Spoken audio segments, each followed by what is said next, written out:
Welcome back. Welcome in. This is Country Roads Confidential at earsports.com. It's a Paramount podcast. I am Mike Says. That's Chris Anderson. It's late on a Saturday, but hey man, let's do overtime. What do you say? Which one of us fell behind by 10 points and couldn't figure out how to put it in the game? You Is didn't it? pop in until about the third quarter, which is when things got interesting, right?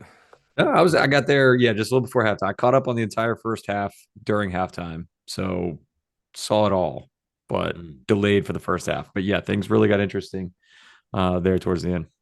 Um, every now and then I like to share the contents of our DMs that we send each other. You said, "Hey, I'm watching now, catching up, watching now." I was like, "Yeah, take two Advil," because that was that was like a sinus headache for about two plus quarters. Gets interesting in the third, then it gets very interesting in the third, and then obviously the fourth quarter is something else. They played 108 times. They've gone to overtime twice. This is the second one. It's 31-24 West Virginia. Two scores, actually three scores to end the game in succession, but two in the final 9-23 with the first and fourth quarterback in the game. Just how it goes. A running back who gets no touches the first two games, scores three touchdowns, tops 100 yards easy against a pretty good rush defense. Um, this game was over. It looked like at one point fans are filing out of there, and now you've got an equal and opposite reaction of yes, they figured it out, and I have no idea if they're any closer or any further from where they want to be. I don't think they care. They're 2-1. It's a lot better than 1-2, and you worry about Saturday on the road in Lawrence, Kansas tomorrow afternoon, not right now. All right, let me ask you real quick because I asked you this during the pod. Can't remember if it was the mailbag pod or the preview pod, but I said, if a win over Pitt, does that just erase everything that happened against Ohio? I think we both sort of agreed no ish. Does your answer change now? Like, I mean, what's your thoughts? It trumps a loss because it's Pitt. Yeah. It gets you on the good side of 500 in September, which you don't want to be 1-2. You just don't. It's hard to get to six now, but now it's easier because you only got to get four Big 12 wins. And are we judging a successful season by a bowl game? Well, here's the thing: a week ago you were, Chris, Hmm. and now you're probably not. Now you're like, oh, this team has some capability, so it might well make up for that. I just think maybe there's some fool's gold in here. That's all.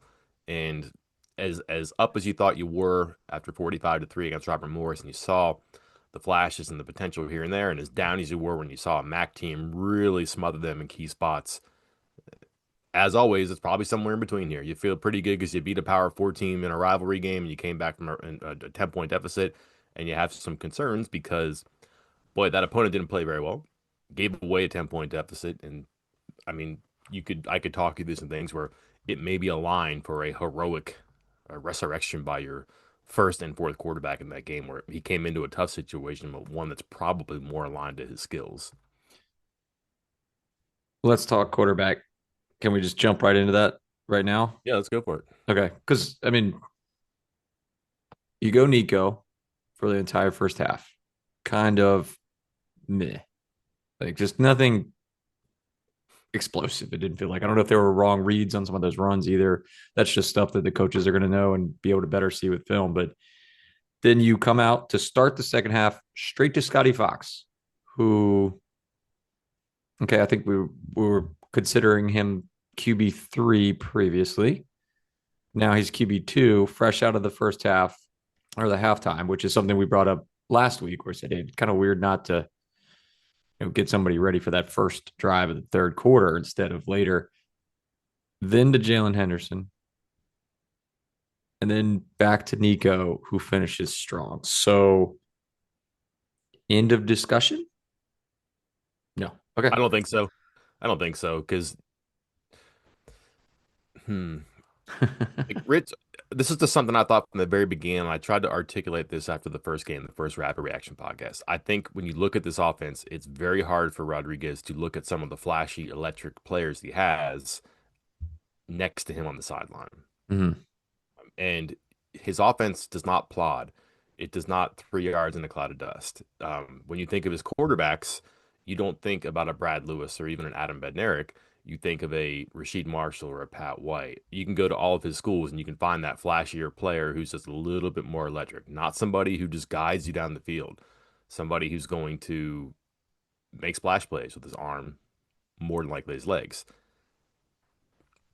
to this point, that's not been Nico Marchio. And just the game manager is a weird thing to say, but somebody who's going to be cautious and careful and just do what he's supposed to do and not do what he thinks he might be able to do. There's rewards for that. Just that Rich's offense seems to reward something different than that. When you put Marchio into, let's just say, the prototypical prevent defense, it's a lot more comfortable for him. I would like to go back and watch how many times did Pitt come after him in those final two drives, and I bet you it's not many. But if you look at the first half, the exact opposite. They came after him a bunch. More to the point, to his they came after his offensive line a bunch, and they weren't worried about getting beat because they had 3 quarters, 2 quarters left to play. This just seemed like to me, again, fool's gold is tough, but that's kind of what I said, so I'll follow through with it. This just felt like he was walking into a good situation for him where he's going to see softer coverage and it's going to be zoned and he's not going to have a lot of man to man against the receivers. And because he's getting blitzed, he can take check downs. He can throw the quick stuff outside. He can find a tight end of the seam because it's going to be there. He's not going to throw a 60-yard pass in conventional circumstances or in unconventional circumstances. Just not what he does. So this seemed like it lined up better for him. And the game is not going to be played this way every time he's out there. So, yeah, right now he's the guy because of what he did, and he'll probably start again, and he'll probably find himself in a similar spot again where it's got to be a little bit spicier. It's got to be a little bit more zanier than it is. All right, Ty Edwards out of nowhere, but not really. I mean, he was a 1,000-yard rusher last year. He was supposed to be RB2 behind Jaheim White to begin with. Obviously, the eligibility questions kind of kept him out of some of the fall camp stuff, getting ready for the season. Mm, Still, I don't think we heard anything about him. Like nobody was really talking about him, like from the coaching staff, at least as far as like the last couple of weeks. And then just a monster game from him today. Um, Looked amazing. Like, I mean, it's like the great combination of size and a little bit of burst. Like, of course, he doesn't have like 4.4 top end speed, but he seemed to have a little bit of oomph to his running and really put it on display. Is he RB1 set for the rest of the year? I would say I feel more safe about that than the Markio question you asked. Okay. The first carry, Chris, I thought it was Bowers. Um, like he just dashed right through the line of scrimmage, and I was like, wow, Bowers a little bigger than I thought. No, man, Edwards a little bit faster than I thought, but he kind of runs with that burst right away. Is he going to run away from you? Probably not. But is he going to run through a couple tackles? Is he going to push people forward? A 3 yard gain is going to become 4 or 5 with him because he's going to go that way. He's not going to side to step. He's not going to dance around. He's not going to try to find a hole. He's going to create the hole. So that's more. It's just forward. It's forward. It's forward. It's momentum. It's going to break a big play. That seems more like what they want to do. So maybe he's not just the big back, Chris. Maybe he's the feature back. He's just a little bit bigger than the others. All right. I'm just kind of moving through the team here. Offensive line issues solved. We found the issue, Mike. Do you know what it is? Do you know what the key here? Put 9 of them on the field, and you're done. You're good. Put 9 of them on the field and have one of them false start every single time and not get called for it. All right, I'm not making this up, right? No, no, no, no, no. Whoever it was, I can't remember the number, but one of the 2 linemen in the backfield leaned forward and started before the snap. Both times they ran that play. Oh no, in the first half too when they did it. Yeah. For sure. Oh, I'm sorry. I was talking about just overtime or Yeah, yeah, at both the end there. situations, yeah. And Yeah. I was like, I wonder if that guy's allowed to move forward because of where he's lined up. Absolutely, he's not. But then again, I don't know anything about officiating based off of what we saw tonight because there are things I just can't condone, can't whatever. It's got me that much of in a flustered situation. I don't know what the words are, but I don't know what some of these calls were. So maybe you're allowed to do that. I didn't notice it, but it seemed to me he was noticeably off. And then as I was watching the TV where I was watching the game, I saw Narduzzi and one of them signal false start, like he wanted the call.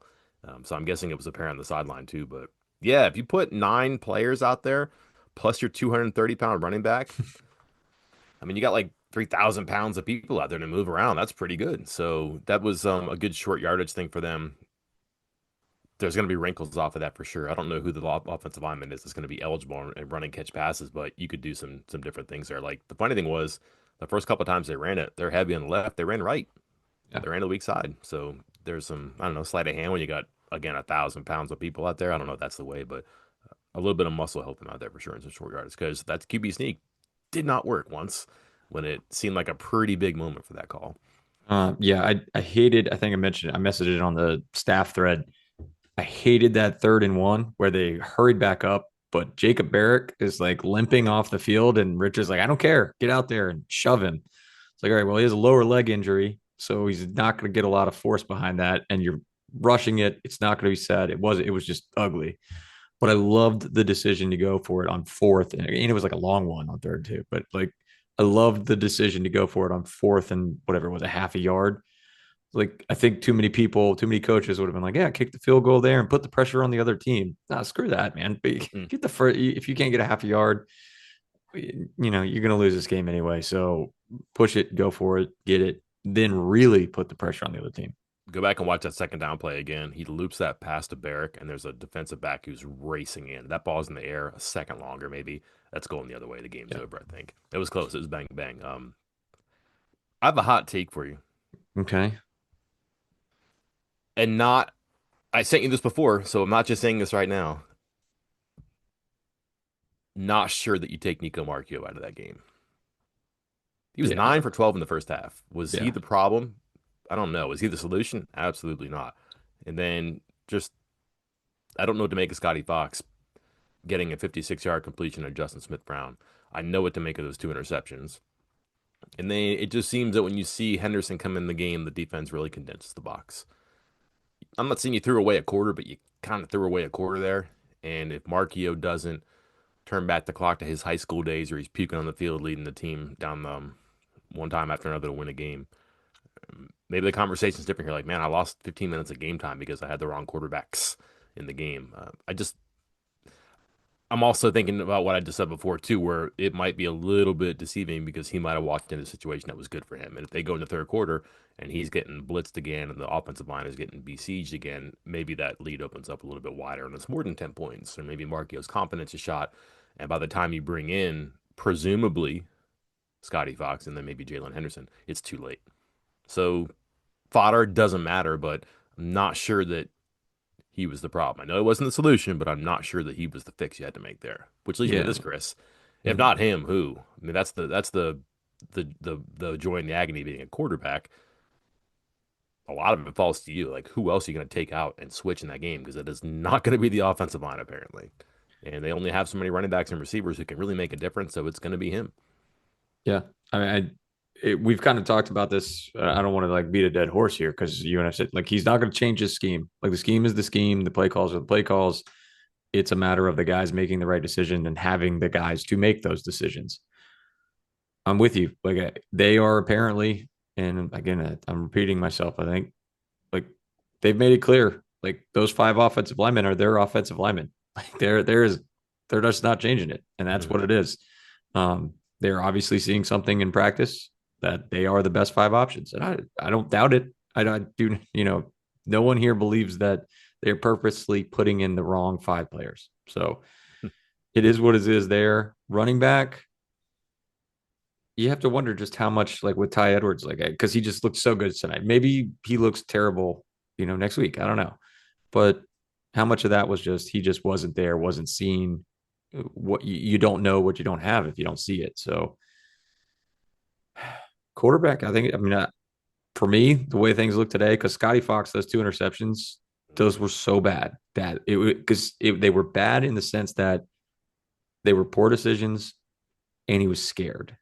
Like the first one was a really poor decision. The one out to the right. I mean, I think you did you post about it? Like the linebacker just sprinted there. It's a simple zone, and it's an Yeah. all-American linebacker. You've got to find that guy before the play, and you have to assume like that's the guy you look at. Hey, when you get up there, figure out what number 9 is because he's the best they have, right? And Yeah. if he's exactly where he's supposed to be, you cannot throw that passer. All he was doing was watching the quarterback and saying, "I'm going to get to my spot in the zone," and the pass was right there. Yeah. On that one, Scotty Fox had made up his mind where he was throwing the ball before the ball was ever snapped. He was in his mind. He was like, I am throwing this little out pattern, this little hook pattern, whatever it was over towards the sideline. I am throwing that to that guy, period. End of story, no matter what the defense says, which is bad. That's not good quarterbacking right there. And then the second interception over the middle, that was just, oh, I'm about to get sacked or about to get hit. I'm just going to throw it right here and just right into the hands of the defensive player. So those two plays really it's again, it's not just it's just it's not just two interceptions. It's the way that they were thrown and the decisions that were made that are alarming. Running backs here. I was trying to get the stats up. Hold on one second. Only three running backs carry the ball, but running backs are 38 carries, 181 yards, 3 touchdowns. That's pretty good work. against a really good. I think it's going to be a good Pitt defense again too. They have good Mm-hmm. parts. They're going to be. An ACC looks like it's a mess, so who knows what'll happen to them? But Yeah. Did you they see Virginia Tech down 28-0 to Old Dominion? Is that what you're talking about? Ooh, we have tarmac watch for a couple of head coaches here. Like some power forward coaches, I think may get left on the runway. They may get Kiffined. I know it's a home game for Virginia Tech, but I don't think he's long for life there too. Um, I can we talk about Pitt for a second here? Sure. Taking nothing from West Virginia. I don't know where I want to begin. Holstein over 300 yards. Would you say he played a good game? Mm, God, because it's one of a couple of those things with him, and this is just like off the top of my head. I'm not looking at like the actual average yards thrown and all that stuff, but it felt to me like it was like bad throw, boom, 50, big play. And so I was surprised when you just said 300 yards, but like I didn't think he was doing that well. Yeah, 59% completion percentage, one TD, one interception. Yeah, it's whatever. A lot of empty yards in there, empty calories. Sacked 6 times. Yeah. Um, got hot toward the end of the game, 7 in a row, 7 straight completions. Had started with the long pass to set up a touchdown, ended it with the pass that was a touchdown. And again, it looked like it was over, but the weird like they don't have like a huge part of this game, Chris, is Desmond Reed barely plays. I'm not sure what happened. I'm assuming he got hurt, but I couldn't get it from anybody. And then they put the game in their running backs' hands when they were up by 10, and weird to me because Holstein seems like the guy that could really do it. Yeah. Again, Desmond Reed, that's a strange one. Who knows what difference that makes? That's a big time player for them. It takes away from their running game for sure. It takes away from some of their passing game. And then this is again hindsight, but where I was in the press box, West Virginia's up by 10. They kick a field goal. They're up by 3. Pitt has the ball. I'm trying to get the actual sequence in my head here. 1 second. Pitt has the ball. It is they pass on 2nd and 9, sets up 3rd and 7 to 4th and 4. 4th and 4 from the West Virginia 37, Chris.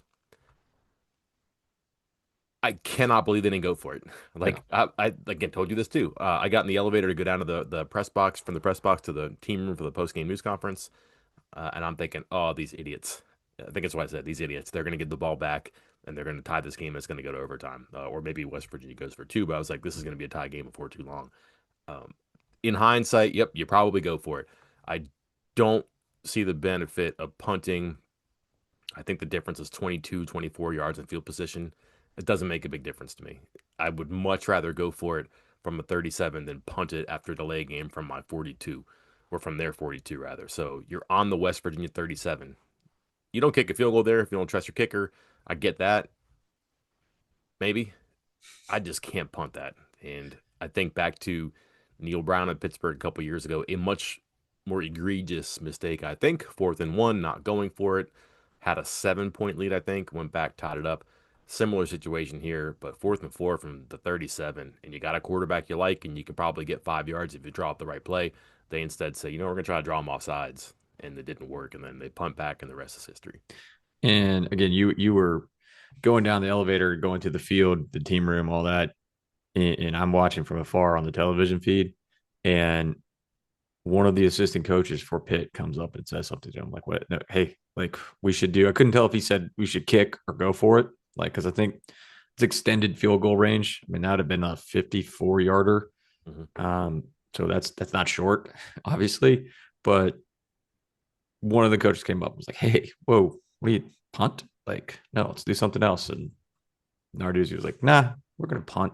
I'm like, okay, whatever. Hey, can we talk about the defense here before we finish? Because it's getting late. We don't want to go Please, too long, but we got to please, talk about yeah. the defense because this Mm-hmm. is my thought as the game was going on when I was like, we're going to get into this post game talk between me and Mike. We're going to have this pod. And the first thing I'm going to talk about is how before the season, you know, in my mind, it was the offense is going to be at least a C. You can chalk it up. It'll be a C, C plus from Rich Rodriguez at the worst case scenario. And the defense, we don't know. And again, I noted how I was about to change my preseason predictions because I was like, hey, this defense might be good, Yep. like legitimately good. We are 3 games in. Might this defense be legitimately good? I Yep. think the answer is yes. Like, I just don't, Robert Morris, blah. Ohio, they had a pretty good quarterback, All American from Moda here. Yeah. Uh, First round pick. but Pitt again, I called into question their quarterback and running back play. It's a little too hit and miss for my liking, but they're not terrible. And so for West Virginia to kind of put the clamps on me, somebody goes, 24 points. Yeah, I mean, West Virginia gave them the offense, gave them two interceptions that put them what inside the 30, like in Dana's old scoring zone. Yeah. Like you can't you can't ask for much more for the defense than that. Yeah. Similar to a week ago, the three straight interceptions, West Virginia ended up losing 7 yards, getting no points. Two interceptions from Fox, pick snaps it 8 times, loses 8 yards, and gets 6 points out of it, too. That's the game. They couldn't That's punch it in once wild. there, too. They couldn't punch it in once. That's big. And if your defense can do that with quick changes like that, that's a team that's probably wired right. So I just think about this too. Let's stick with the defense because I have some closing comments here. They did some weird stuff tonight, like just some stuff I watched that looked different, and also their starting lineup was different. Ben Cutter played a lot and played really well tonight. Yeah. That's the best game of football he's played for West Virginia. I think that's probably without question. He played a lot. Um, Poor Ashton Woods. I don't know what targeting is anymore either. Yeah. That's a tough one. I can get it, but I don't get it either. So Carrick has to play a bunch, obviously, because no Chase Wilson, but also Ben Cutter has to play a lot. Bogle didn't play very much. Ashton Wood gets ejected. Didn't see John Lewis. So those are your linebackers there. Defensive end, they started Braden Siders at defensive end. He played a lot of defensive end, hand on the ground, and they played him and Kelly together. And I'm wondering if that wasn't something because, hey, let's get after Holstein. And I wonder if you do that next week to Jalen Daniels. Is that a thing now where you're a little bit speedier outside?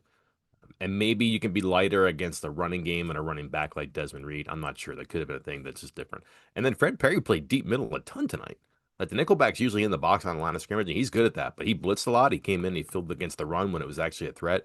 But he also got caught in depth a little bit every now and then. And Pitt just does some funky stuff with their formations and their tight ends, and they go tight and they motion out wide. And again, just it was fun to watch that chess game from over top. That's the first game I watched in the press box this year, Chris, because I had COVID for one, and then I was here at home for another one, so I haven't seen it. But I've never seen Perry play deep middle like that before. That was funny to me. So some questions to ask Allie for sure. Eddie Kelly, Braden Siders, are they your defensive ends going forward? Are they defensive ends going forward, or is Siders a bandit? And maybe today was just defensive end because I was thinking, well, he's playing defensive end perhaps because he's good and they want to get him out there because Jamori Robinson's going to play today, Chris. We can close with that too, but they did some really good different stuff there too. They got a turnover in the end zone on a bad pass by Holstein. It should have been a touchdown. Instead, it's an interception. They just find ways right now too. So that's the sign of a good defense there too. Yeah. I think that like top 40, I think is what I said. I think that's like a realistic thing for them. If this continues, they stay healthy and just they don't run into buzzsaw offenses, which they're going to see some good offenses for sure. But I don't know why you wouldn't think that they're up to the challenge at this point. They haven't really gotten beaten over the head yet. Yeah, I mean the first handful of drives just stellar play. Like I mean three and out start the game. The next drive was 8 plays but only 25 yards. The next drive was 11 plays but only 28 yards and they missed a field goal. 3 and out, interception in the end zone. 3 and out, held them to a field goal in the next one. 3 and out, 5 yards but only 13 plays. And then just basically one again. It was like one long pass. I believe that's the 5 for 75. I think that included the 56 yarder to Williams from Mhm. Holstein. But then you noted it the next two after the interceptions, 8 plays, -8 yards. Just that's great. That's like you cannot ask for much more. And then just it seemed like every time that it was extremely important, every time it was a key drive for Pitt, West Virginia's defense played their best. Yeah. And look who made plays too. Like I'm looking at this now. All right, hold on, let me count here in my head. One, two, three, four, five, six. Six people get a hand on a sack. One, two, three, four, five, six, seven. Eight people get a hand on a tackle for a loss. And like those are the way Pitt's offense is going, those are drive ending, if not drive altering plays. Like you're gonna set them behind the chains, you're gonna turn a 3rd and 2 into a 3rd and 7. And if Pitt isn't gonna move backwards with things like, I don't know, back-to-back false starts in the red zone, they affected the game today when they had to. And I don't know how long that goes. I think it takes a toll on defense after a while. Like, man, we got to do this again. We got to hold the rope for the offense. But that's kind of what they're wired to do right now. And you'll see how long it goes and how well they can do that. All right. You remember what we said we would be talking about after the game? I remember mine. I don't remember yours. Sorry. Did you say trenches? I said defensive line. I tried to avoid the offensive line talk. I said defensive line. Yeah, they were great. Yeah. Up until the very end. Like that's another like Vesteranen probably doesn't have big stats. I had to look at it. Probably a handful of tackles at most, but he pushed the pocket a bunch tonight, and he made a whole team uncomfortable for sure. And again, Kelly Siders, those guys played well. There's some changes there too. So yeah, you get the mark there for sure on mine. I cannot remember what mine is though. Did I say offensive line? I don't know. Can't remember. Must have been Must memorable. yeah, must not have been very convincing. You did not convince anybody. I'm pretty sure I actually picked Ty Edwards now that I think of it. I'll go Hey, back and edit the tape. I, I, I can't say no, Yeah. so I can't say that wasn't it. Uh, Two closing statements on one. I think this is great for West Virginia because a week ago, I mean, one, they win the pick game, they're 2-1. I get all that stuff. That's fine. But you bench your quarterback. You played two other people before you get him back in. He sticks with it. He goes. Nico Marchiol is popular. Guys like him a lot. He's done the right things since he's been here. Back up, back up, back up, starting. Benched, starting, bench, starting. That stuff's good. It rubs off. He's got that personality. That's good. Um, People who like you watch Justin Smith Brown make a play today. Ty Edwards isn't doing anything for a while. He gets in there. They got like people in on defense who were in lower spots and in more high leverage situations. Now, as the team progresses, that's really good. Just stick with it. You got a chance. Like these are 12 game seasons. It's not like if you're not starting or playing in the first game, you're not going to be starting or playing by the third or fifth or 10th game. So that's good for them, I think, overall, especially as the season goes long. And they got answers where they had questions. How long they can last, that's fine. But if they don't win the game with people like Edwards or Markio on the rebound, filling in those blanks, this is a miserable week because I still think this is a hard game coming up for them. I picked it as my hardest game of the season. I'm not sure I'm wrong based on my logic. It's just that West Virginia's in a much better situation now because they won. 2-1, non-conference play, beginning conference play. I mean, I was about to say relatively healthy, but I think obviously we know who they're missing. Nobody else added today. Did I miss anybody? Preston Fox limped off and didn't play the second half, which is why Rodney Gallagher's back return punt. Gallagher makes a huge error on that punt at the end of the first half, Yeah, too. Can we talk about that? sure. Just the penalty that wasn't a penalty? I don't know what that one is. I've never seen that before. My understanding was you couldn't end a half on a penalty by the defense. Yeah. From what I want, the interpretation I got from the referees and someone who tried to get like some sort of an explanation was that the half had ended because he got tackled after the 0 mark, Okay. and that means that it's a dead ball foul, but that means that a penalty happened and there was no penalty for it. So it's not really a penalty. Or maybe that like there was a second and West Virginia didn't have time to stop the clock, but a dead ball foul stops the clock, I thought. So Uh, I'm not really sure what happened there. That's definitely going to get submitted to the office because that was a backup ACC crew. Did you follow the story during the week? I did not follow the story. I did see people on our board were like, "Hey, we got some random subs coming in to referee these games Yeah. here. What?" And so I missed why the original ACC ref group was out, but They screwed up last week. They made a major mistake in how the game is called, and there was a difference of opinion with the referee and the ACC office. So the referee just resigned, said, "I'm not wrong, you're wrong," and just quit. So that was good. Number two, Jamori Robinson. All right, here's the deal. He's on the dress list. okay, If he's on the dress list, that means he's eligible to play. He was not dressed. Here's what okay, happened. I don't know if anybody has this, so buckle up. He was approved on Monday, as we said, eligible, cleared. We also reported that it wasn't clear if he was going to play because of the 5 day acclimatization period. I don't I did not think that West Virginia practiced on Monday, but the thing I was told was they're going to try to get him out there into some situation that would count. That didn't happen. West Virginia practices on Sunday, has his mandatory day off on Monday, which means that is off. So you can't cook the book, so to speak, and get Jamori Robinson or anybody a practice that counts on the schedule. So he practices Tuesday, Wednesday, Thursday, Friday. He doesn't meet the 5 day acclimatization period. He's got to sit and go. Here's the wrinkle, Chris. mhm. Team Robinson files a waiver to get around the 5 day acclimatization period. And that is, I think, why this was such a difficult nut to crack as to why can't they just tell us what's going on? They didn't know. They're not going to say he's in, they're not going to say he's out. Like, if it's clear they don't practice Monday, he's not going to make the 5 days, and you say he's out. Well, if they get the waiver, then he plays. Now you're a liar. And if you say, well, he's going to play because we're going to get a waiver, well, you're assuming there. So you can't say that safely. So he did apply for a waiver to get around the acclimatization period. And as far as I know, what I was told, the NCAA has never, ever granted that waiver because the acclimatization rule is about player safety and all that. And then I was told that it's also something that they just kind of laugh at. Like, are you serious? You're going to say, can we make our player unsafe? Can we condone putting a player out there who wasn't on the 5 day schedule? And by the way, you sued the NCAA, so why am I going to do you any Yeah. favors, right? I already did you a solid on Monday by saying let's wrap this thing up and we'll just DocuSigns and stuff, whatever. I just think that maybe there was no chance that waiver is going to have to go through. To the point they tried, not West Virginia, but Robinson and his people. I'm assuming his lawyer. They tried to get around it. They couldn't.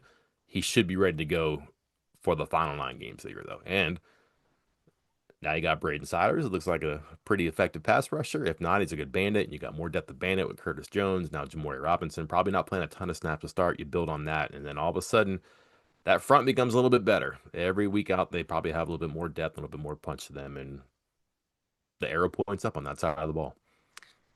Can I give everybody just one thing to chew on? We're recording this as it's happening, so this could change by the time you listen to it. But the Ohio Bobcats are in a 4-point game in Columbus right now with the number 1 seed Buckeyes. It's incredible. They're playing really well, too. Yeah. So just heads up. Just let that sink in for a while after you enjoy this, because no one's going to take away this feeling for 24 hours, Mike. Yeah, you got to go watch Whose Line It Is Anyway with Rich Rodriguez after the game because nobody was pressing the buzzer. They were letting him go. He had, I would say, most of Marion County was in the room with him. Lots of friends and family. I've never seen a scene like that after a win. And I've been covering the team for a long, long time. But it was packed. He got a standing ovation when he came in. He got a standing ovation when he left. And very few of the people clapping were reporters. So that was encouraging as well. Just very few. Let me guess what you were doing. So somebody, if we had an editor, I'd have him put the mic face right there, just staring at somebody. Nah, not me. No. Not me. All right. So We got a lot of stuff coming up Sunday and Monday. So yep, we got a Nico Marchiol, Ty Edwards, Darian Lewis interviews after the game. We'll roll some of that stuff out more immediately. All of our day after, 2 days after coverage. We got a lot of things we weren't expecting, Chris. yeah, I can guarantee that. We'll see. So yeah, stay tuned. Check the website out tomorrow. 108th Backyard Brawl goes to Pitt. 31-24.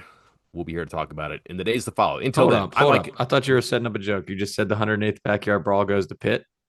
Oh, did I? Yeah. I thought you were setting up a joke and be like, oh, wait, never mind. Come back. WVU. Stole my It's all right. It's all right. We'll edit that one too. That my Ty Edwards will be the player of the game prediction from Thursday's podcast. So I'll get back in there.